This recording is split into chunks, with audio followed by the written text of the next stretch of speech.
It is absolutely amazing to realize that the release of 20 hostages as part of a deal with Hamas, almost exactly 2 years to the date of Simchas Torah, when the massacre of October 7th happened, to see the hand of God in such a providential manner is something truly wondrous. Obviously, we are incredibly overjoyed that these 20 hostages have been released and that finally these families can reunite with their loved ones. I heard from one of the hostages' brothers that thank God is released, and I've been waiting this entire time to find out if in fact that would be the case and if he would be returned alive to his family. At this time, when there is so much reason to celebrate, we also have to recognize that it is so incredibly painful. For any of us who have seen any of the speeches or any of the reuniting that has occurred, we cry. We cry out of happiness and we cry out of sadness. Now, in our holiday season, it is the time of happiness. And one of the amazing features of this holiday is that at the same time, it's a time for celebration, Shmini Atzeres, which is tonight. It's the pinnacle of our happiness of this holiday season of Sukkos. We also pray to be saved by Hashem. Now, I think it's critically important that we ask ourselves not only what is next in terms of actual possibility of peace with Hamas and the larger world for the state of Israel, but what is next for our Jewish people? What does Hashem want from us? One major overarching lesson that we have to take with us on this momentous and incredibly painful day is the harsh reality of the suffering of so many thousands of our Jewish nation.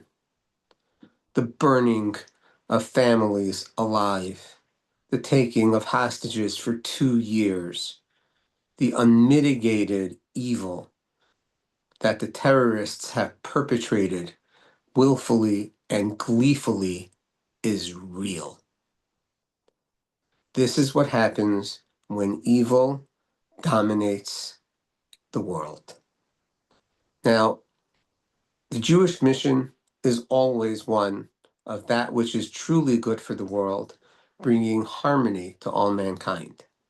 That's what we mean in our prayers when we say, L'sakein olam b'malchus shakai, that we should always strive to establish that this world reflects a true monarchy of Hashem and implements what Hashem would implement for the good of all mankind in this world. This is our Jewish responsibility. This is our mission. A major takeaway lesson is that in order for evil to finally be extinguished, Jews must be the best versions of themselves. We have an unending responsibility to improve even more. How many unsung heroes, how many thousands upon thousands of literal heroes our Jewish nation contains? It's something absolutely astounding. With all of the evil that was committed against us, think of all the good that our collective Jewish nation has done. Think of all the people that have sacrificed their lives, not only the soldiers, their families, all the people supporting them, all the people that are the Jews across the world sending help in all the different ways that they have been able to. There are thousands, hundreds of thousands of true Jewish heroes. So at this time, We have to appreciate what so many of the hostages have come to learn.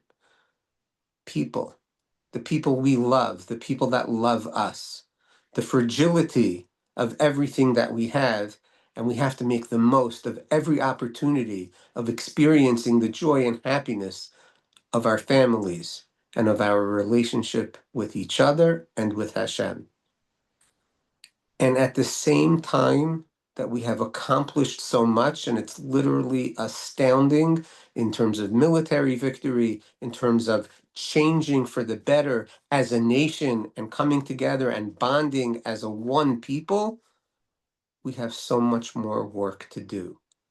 And everybody's question is, what is next for the Jewish people? And the answer has to be a Jewish people that is even more improved, a Jewish people that looks to do more good. And every time you want to take it a little bit easy in life, as a Jew, we have to remember that our Jewish mission is l'sakein olam b'malchus shakai, to make the world a better place with the monarchy of Hashem. We have to maximize our potential. We have to be maximum contributors of good to the world. And every time we don't know what we should do with our time or with our life, aside from spending more time with our loved ones and having deeper and better conversations and relationships with our friends and family, we have to ask ourselves one question.